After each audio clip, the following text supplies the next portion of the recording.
하나님 말씀 로마서 3장 19절에서 26절입니다.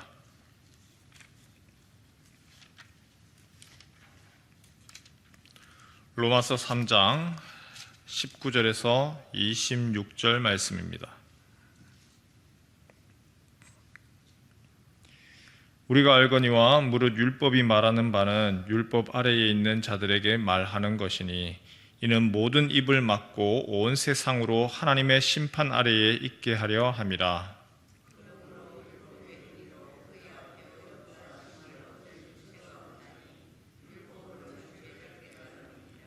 이제는 율법 외에 하나님의 한 의가 나타났으니 율법과 선지자들에게 증거를 받은 것이라.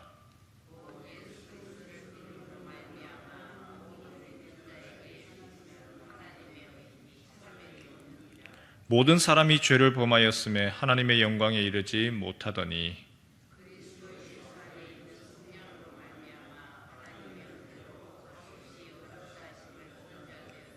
이 예수를 하나님이 그의 피로써 믿음으로 말미암는 화목 제물로 세우셨으니 이는 하나님께서 길이 참으시는 중에 전에 지은 죄를 간과하심으로 자기의 의로우심을 나타내려 하심이니 곧 이때에 자기의 의로우심을 나타내사 자기도 의로우시며 또한 예수 믿는 자를 의롭다 하려 하심이라.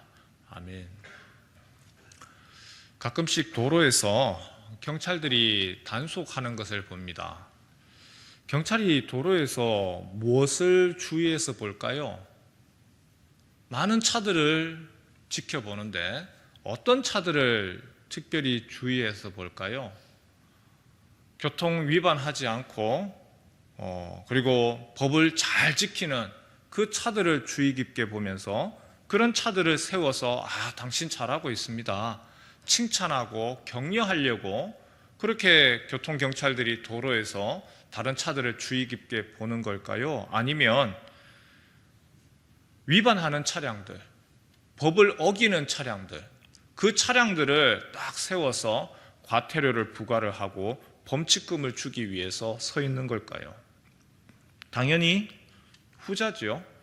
법을 위반하는 그 범칙금 납부를 시키고 범칙금을 부과하고 위반 차량을 잡기 위해서 있는 겁니다. 법이라고 하는 건 모든 사람들 모두가 다 평안을 누리기 위해서 있습니다. 그런데 법이 존재하는 이유는 이게 잘못이다라고 하는 것을 알려주기 위해서 법이 있는 것이죠. 법이 있어야지만, 기준이 있어야지만 이게 잘못이고 이것이 이렇게 했을 때는 문제가 되는 것이고 그렇게 되면 당신 감옥 갑니다 라고 하는 거 알려주는 거, 법이 있어야지만 그게 가능하지, 기준이 있는 것이지 법이 없으면 그건 알 수가 없는 것이죠. 그래서 법의 기능이라고 하는 것은 법이 칭찬하고 격려하고 당신 잘합니다 하기 위해서 존재하는 것이 아니고, 법이 있는 이유는 당신이 죄를 지었다, 당신이 범법했다라고 하는 것을 알려주기 위해서 있는 겁니다. 바울이 지금 이 얘기합니다. 우리가 율법을 잘 지킨다고 해서, 율법 열심히 지킨다고 해서 우리가 의롭게 되는 거 아니라는 거죠. 열심히 내가 교통법규 잘 지킨다고 해서 의롭게 되는 것이 아니고, 법이 존재함으로 율법이 있기 때문에 이 율법을 내가 어기는 순간 내가 죄인이다라고 하는 것을 드러내기 위해서 있는 것이지, 내가 이 법을 잘 지켜서 내가 대단하고 내가 하나님 앞에서 칭찬받고 이 부분은 아니다라고 하는 것. 율법의 기능, 죄를 깨닫게 하는 거다. 20절 말씀을 보니까 그러므로 율법의 행위로 그의 앞에 의롭다 하심을 얻을 육체가 없나니 율법으로는 죄를 깨달음이니라. 내가 죄인이구나, 이게 잘못이구나, 하나님이 이거 싫어하시는구나, 그걸 아는 그것이 바로 율법의 기능이지, 법을 잘 지킨다고 해서 그래서 당신 의롭다, 대단하다, 그 문제가 아니라는 겁니다. 21절에도 나오죠. 그렇기 때문에 율법으로 말미암아 의롭게 되는 게 아니고 이제는 율법 외에 하나님의 한 의가 나타났으니 율법과 선지자들에게 증거를 받은 것이라. 의롭다, 다르게 말하면 인정받는다, 의인이다, 법원에서 사용하는 용어입니다. 당신은 죄가 없다, 유죄냐 무죄냐 판정을 하는 것이죠. 재판장이 판정을 할 때에 당신은 죄가 있다, 당신은 유죄, 당신은 죄가 없다, 무죄. 그런데 여기에서 당신이, 우리가 무죄 선언 받는 것은 내가 하는 것이 아니고, 내가 열심히 법을 잘 지켜서 하는 것이 아니고, 우리 모두는 다 죄인이다. 이미 로마서 3장 23절에 그렇게 얘기했죠. 모든 사람이 다 죄인이고 그 죄 아래 살아가는 우리인데, 그러나 우리가 그 율법을 잘 지켜서 하나님이 원하시는 그 선에 우리가 이르는 것이 아니고 다른 방식이다. 하나님이 의롭다 해주시는 방식. 우리 21절 말씀 같이 한번 읽겠습니다. 시작. 이제는 율법 외에 하나님의 한 의가 나타났으니 율법과 선지자들에게 증거를 받은 것이라. 하나님의 방식, 하나님께서 새로운 한 의롭다 하시는 방식, 하나님의 방식이 주어진다는 겁니다. 이 땅에 있는 모든 사람, 착한 사람이나 목사나 어린아이나 금방 태어난 아이나 모든 사람들이 다 죄인이고 하나님의 영광에 이르지 못하는데, 다르게 얘기하면 하나님과 단절되어서 살아갈 수밖에 없는 그런 존재인데, 생명으로부터 멀어지고 하나님의 복으로부터 멀어지는 존재. 그러나 어떻게 하나님이 너는 아니다, 괜찮다, 어떻게 하나님의 무죄 선언을 받고 하나님으로부터 인정을 받느냐? 그것은 내가 수고하고 내가 그 법을 지켜서 하는 것이 아니라 위로부터 도우시는 은혜, 나를 건지시는 은혜, 하나님의 의로 말미암아 되어진다는 것이죠. 그래서 바울이 그 다음에 이야기를 합니다. 22절에 곧 예수 그리스도를 믿음으로 말미암아 모든 믿는 자에게 미치는 하나님의 의인이 차별이 없느니라. 내가 무엇을 해서 계단 오르기처럼 율법을 지켜서가 아니라 하나님의 의, 예수 그리스도를 믿는 자에게 하나님이 됐다, 그거면 충분하다, 족하다 하는 바로 그 무죄 선언, 하나님의 영광에 이르는 길은 내가 무엇을 노력해서가 아니라 하나님 편에서 그렇게 해주시더라. 나의 죄의 값, 내가 치러야 되는 그 죄의 값, 예수 그리스도께서 그 죄의 값을 해결해 주셨기 때문이죠. 24절 말씀에 그리스도 예수 안에 있는 속량으로 말미암아 하나님의 은혜로 값없이 의롭다 하심을 얻은 자 되었느니라. 그리스도 예수 안에 있는 속량, 죄의 값을 예수님이 치르셨기 때문에 범칙금을 받고 그 범칙금에 대한 값을 치러야 되는데 내가 해결할 수가 없습니다. 죄의 값은 사망이라. 그런데 그 값을 예수님이 대신 치르셨습니다. 그래서 내가 해야 될 것은 그 은혜에 대하여서 받아들이는 것 뿐인 것이죠. 내가 할 수 없는 바로 그 죄의 값을 예수님이 대신 치르셨습니다. 그리고 예수님이 치르신 것에 대해서 뭐라고 이야기하느냐? 25절 말씀에 보니까 이 예수를 하나님이 그의 피로써 믿음으로 말미암는 화목 제물로 세우셨으니 이는 하나님께서 길이 참으시는 중에 전에 지은 죄를 간과하심으로 자기의 의로우심을 나타내려 하심이니. 죄는 내가 지었습니다. 그러나 이 죄의 값을 내가 치를 수가 없습니다. 치를 수 없는 것을 예수님이 죄의 값을 자신의 십자가에서 죽으면서 죽음을 통하여서 값을 치르셨습니다. 이미 값을 치렀기 때문에 하나님이 나의 죄에 대해서는 간과한다. 쉽게 말하면 간과라고 하는 단어가 무슨 말이냐 하면 그냥 크게 눈여겨보지 않는다, 크게 문제되지 않는다, 이미 너의 죄의 값을 다 치루었다, 관심 가지지 않는다. 예수를 믿고 교회 다니시는 분들 중에서 우리가 또 때로는 착각하는 때가 있습니다. 무엇이냐면 예수 그리스도를 믿고 나면 우리의 죄가 다 해결됐다, 그래서 우리가 의롭게 되었다, 의인이다 라고 착각을 합니다. 그런데 성경은요, 예수님이 우리의 죄의 값을 치러 주셨지만 우리를 의롭다라고 얘기하시지 의인이다 얘기하지 않습니다. 우리는 여전히 예수를 영접해도 죄인입니다.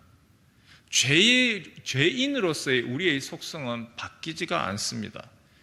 하나님이 우리를 뭐라고 하시냐면 너는 이제 의인으로 내가 여긴다. 여기서 헬라어가 디아키온이라는 단어입니다. 취급한다, 인정한다, 내가 그렇게 간주한다. 인간 여전히 죄가 있습니다. 그래서 그 죄로 인하여서 오늘 예배하고 난 후에 돌아서서 나가면서도 또 성질내고 또 욕을 하고 또 싸우고 그렇게 하는 것이 우리의 인간의 모습입니다. 그런데 하나님의 의는 그 예수님으로 인하여서 나에게 예수님이 벗어놓으신 십자가에서 벗어놓으신 그 옷을 나에게 입혀주신다는 겁니다. 나 자신에 대해서 그것을 입혀주셔서 이제는 그 죄의 모습을 보는 것이 아니라 예수님이 벗어놓으셨던 그 옷, 의로우신 옷으로 우리를 덮어주셨다는 겁니다. 비록 나는 시꺼멓고 나는 더러운 존재, 죄의 존재지만 예수님이 십자가에서 이미 죽으시면서 우리를 위해서 피 흘리시고 그리고 남겨놓으신 의의 예복을 입혀주셔서 그래서 우리를 뭐라고 이야기를 하느냐면 루터가 이렇게 얘기했죠. 구원받은 죄인이라. 구원받았지만 그러나 여전히 죄인이라. 내가 잘해서 내가 법을 잘 지켜서 하나님의 의로운 수준에 이른 게 아니고 예수님이 나를 위해서 십자가에서 죽으시고 죄의 값을 치르시고 예복을 나에게 주셔서 그래서 내가 그 옷을 입고 있는 것 뿐인 것이죠. 그래서 신학에서는 이것을 뭐라고 이야기하냐면 칭의라고 이야기합니다. 나를 의롭다고 칭해 주신다. 의롭다고 여겨 주신다. 법정에서 바라보면서 뭐라고 이야기하느냐? 당신은 이런 죄를 지었고 당신은 저런 죄를 지었고 당신은 이런 죄가 있습니다. 그러나 여러 가지 정상을 참작해서 당신은 오늘은 석방해 줍니다. 당신의 죄의 값이 다른 사람이 누군가 치렀기 때문에 당신에 대해서는 석방입니다. 의롭다고 칭해 주시는 것이죠. 그래서 마지막에 이야기하는 부분이 있습니다. 당신은 이제 의롭다고 칭해졌습니다. 그렇기 때문에 이제는 다시는 죄를 짓지 마십시오. 율법과 그리고 구원, 예수 그리스도와의 관계가 이렇습니다. 우리가 율법 열심히 지켜서 내가 수고하고 노력하고 이거 잘 지켜서 하나님이 원하시는 기준 이루는 게 아니고 그 기준 못 이룹니다. 우리의 인간의 죄성, 본성이 존재를 합니다. 예수님이 그 기준에 이르도록 우리를 위해서 십자가에서 죽으셨습니다. 그리고 그 의의 예복을 우리에게 남겨두시고 그 예수 그리스도를 믿는 자가 그 의의 예복을 입는 자를 하나님이 보시면서 됐다, 인정해 주시고 의롭다 여겨주시는 것 뿐입니다. 그리고 그 안에서 기대하시는 것이 있습니다. 하나님이 원하시는 대로 다시는 죄를 짓지 말고 내 아들의 죽음으로 말미암아 너를 의롭다 여기는데 하나님이 원하시는 것은 주님이 원하시는 대로 그 예수 그리스도와 함께 동행하며 살아가라. 죄 사함 받았는데 다시는 죄의 모습을 짓지 마라. 노력하는 부분, 내 노력이 아니라 예수가 내 안에 들어오셔서 예수 그리스도와 함께 살아가는 것이죠. 그걸 성화라고 이야기를 합니다. 우리 27절, 28절 말씀 같이 한번 읽겠습니다. 27절, 28절 시작. 그런즉 자랑할 때가 어디냐? 있을 수가 없느니라. 무슨 법으로냐? 행위로냐? 아니라 오직 믿음의 법이니라.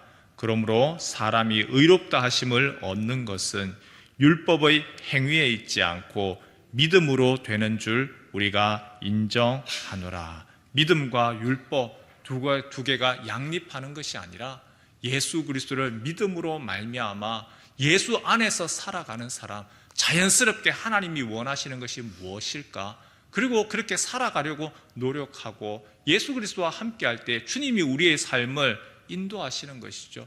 도로에서 더 이상은 범칙하고 또 위반하는 것이 아니고 그 법을 따라가려고 노력하고 그리고 그 하나님의 법을 준수하여 나아가는 것입니다. 오늘 이 아침에 우리가 함께 기도할 때에 우리의 존재, 바로 하나님께서 우리에 대한 특별하신 은혜를 베풀어 주셔서 그리스도의 옷으로 덧입고 살아가는 존재입니다. 주님, 내 모습, 나의 이 죄성의 모습은 있는데 그 가운데서 하나님의 은혜로 말미암아 나를 의롭다 해주셔서 감사합니다. 그리고 내 본성대로 살아가는 것이 아니라 그리스도 예수가 내 안에 계셔서 예수로 말미암아 나의 모습이 조금씩 바뀌어지게 하여 주시고 예수로 충만케 하여 주시고 예수 그리스도 주님이 나에게 기대하시는 그 모습을 향하여서 나아가게 하옵소서. 우리 자신을 위해서 기도하고 그 은혜에 대해서 감사하고 그리고 하나님의 자녀로서의 주께서 기대하시는 모습으로 나아가는 그런 하나님의 사람들 되시길 주님의 이름으로 축원합니다.